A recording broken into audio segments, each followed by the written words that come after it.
Hey everybody, how's it going? Hope you're having a lovely day. Welcome to today's episode of Piracy Appears to be the Answer to Everything. I'm your host, Louis Rossman. Last year, Disney tried to get out of having to be taken to court for a restaurant on their property killing somebody's wife because the husband had hit agree to a forced arbitration in a Disney Plus streaming application that they never actually signed up for because it was a trial. Whether or not you think that Disney should get in trouble or should not get in trouble because of what a restaurant did on their property is up to a court to decide. Not Disney's streaming application.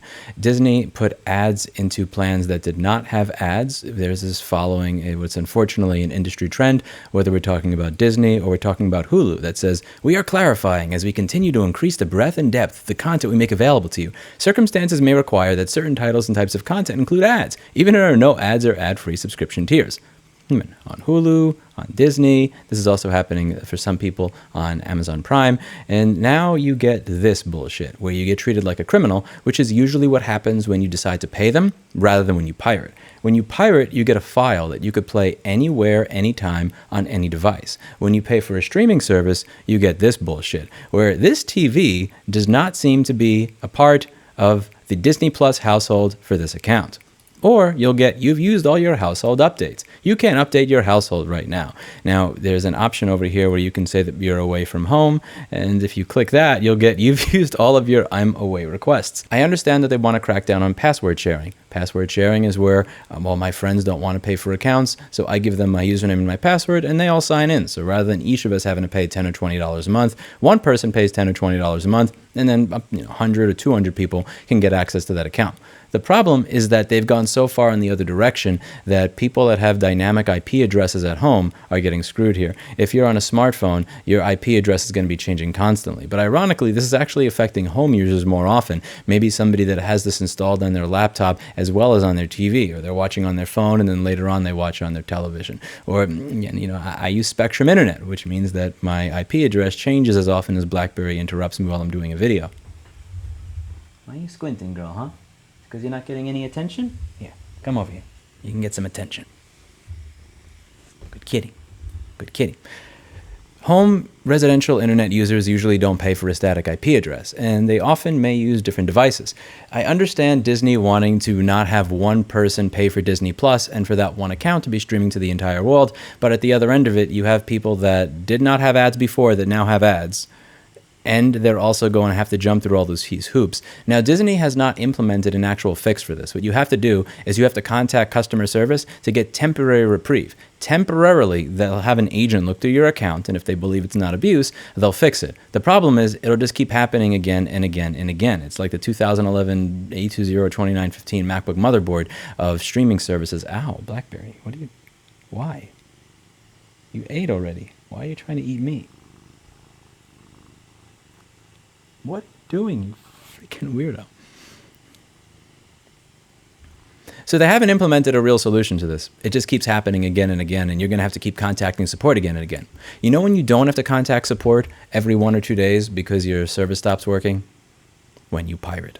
You get a file that will work from now until the end of time on every single device without ever having to connect to the internet. And ironically, a lot of the times it's actually higher quality. If I watch Netflix, I'm going to get some 720p bullshit unless I go through and jump through all their hoops and get the perfect computer and the perfect monitor, and the computer has to have the right processor from the right brand and the right Or I can get a file that's a Blu-ray rip, that's 100 gigabytes, that's uncompressed, that's going to look better than what it is that's on Netflix.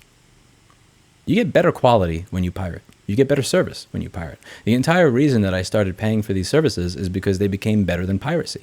Back in the day, if I wanted to be able to watch 24 and I missed an episode on television, I would have to wait 6 months to a year for when the DVD came out. It aired in 720p, but the DVD would be low resolution, standard definition. If I wanted to pay, I got a worse experience than I did if I downloaded it. And it would be instant rather than having to wait 6 months to see a rerun if my tape machine broke back in the day when I actually had a VCR, a JVC Super VHS VCR for recording 24, so I wouldn't miss it. And it's really weird that over 20 years later, they still can't figure out that giving a worse experience when people pay will just lead them to piracy. Now, I hear what they're saying, which is we need to do all this crap so that people don't pirate. We need to make it as hard as possible for people to abuse the system.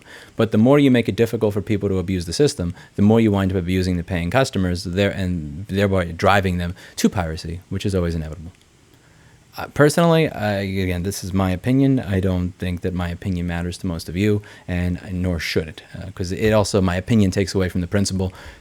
Disney Plus content sucks. I mean, this is not the Disney that made Pinocchio and the shit that I watched when I was younger.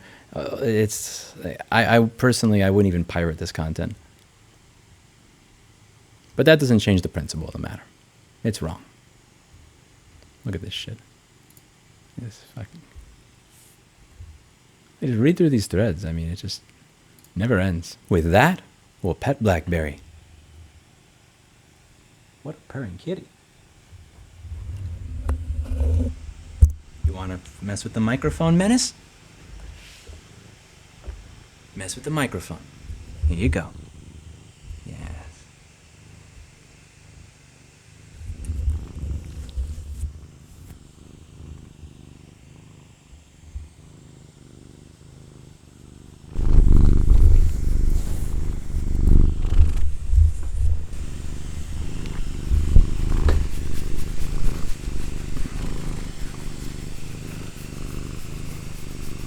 Was a good girl. You're a good little kitty. I'm so glad that you're doing better, Blackberry. I'm so happy for you. So much more energetic now. Good girl. Yeah, fuck up the microphone. You tell those subwoofer users they can suck it. Look at her. She's beating this stand into submission. Look at how low the mic is.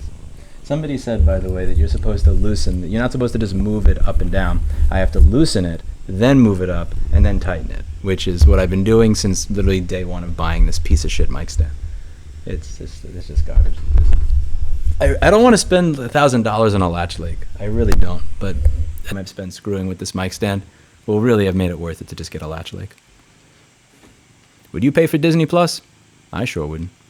Let me know what you think in the comments down below. That's it for today, and as always, I hope you learned something. The wiki got one page longer. wiki.rossmangroup.com. wiki.rossmangroup.com.